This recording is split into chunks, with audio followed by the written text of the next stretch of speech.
Welcome, ladies and gentlemen, to Made for More Monday podcast. Today's episode is on igniting greatness. The truth about you, and in fact, every human being, is that God has placed a spark of greatness in each of us. But how do we ignite that greatness? Today, we are looking at what the Bible teaches about igniting that spark of greatness that God has planted within us. Let us visit Gideon's story again, especially how he overcame doubt to ignite greatness in Judges chapters 6 and 7. In Judges 6, we meet a Gideon, a man hiding in fear, feeling insignificant when God calls him a mighty warrior. Gideon's response, "But I am the least of my family." Does that sound familiar? Sometimes we doubt ourselves, our abilities, and even God's plan for us. But God doesn't see us as we are. He sees us as we can be, based on what He has deposited in us. When Gideon finally embraced God's vision for his life, he led Israel to victory with just 300 men. The lesson here is that it is not about where you start, but who God says you are. Trust God to ignite your greatness, even if you feel small. There's also the story of King David, a shepherd who became a king in chapters 16 and 17 of 1 Samuel. David was a young shepherd boy, overlooked by his own family. But when God looked at David, he saw a king. In 1 Samuel 16, God sent the prophet Samuel to anoint him, and later David defeated Goliath with nothing more than a sling and a stone in 1 Samuel 17. David's greatness wasn't in his physical strength. It was in his faith and trust in God.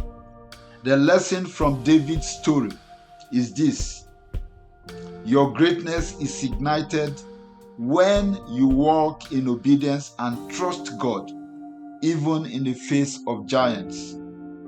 Then comes Queen Esther, who showed unprecedented courage in the face of fear in the book of Esther, chapters 4 to 7. Esther was a young Jewish woman who found herself in a position of influence as queen.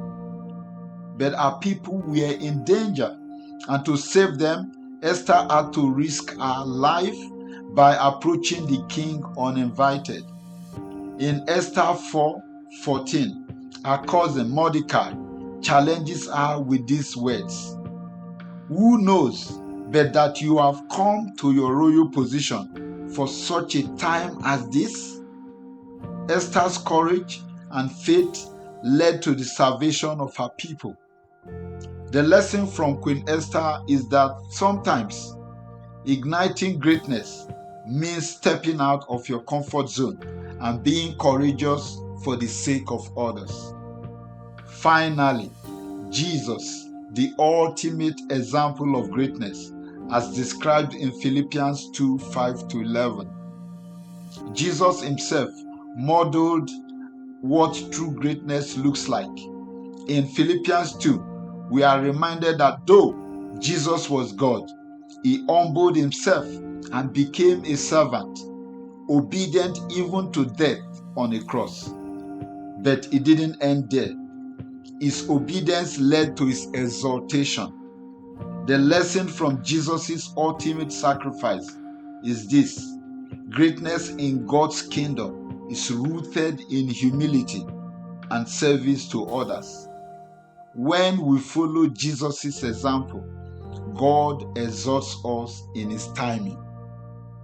Conclusively, to ignite greatness, we must embrace God's view of us, like Gideon, trust his plan, like David, have the courage of Esther, and walk in humility, like Jesus. Whether you are resident in Lagos, Nigeria, or in Los Angeles, in the States, God is calling you to step into the greatness He has already placed within you. Don't let doubt, fear, or circumstance dim that flame. Your time is now. Ignite your greatness for God's glory. Thank you for joining us and see you next week. Shalom.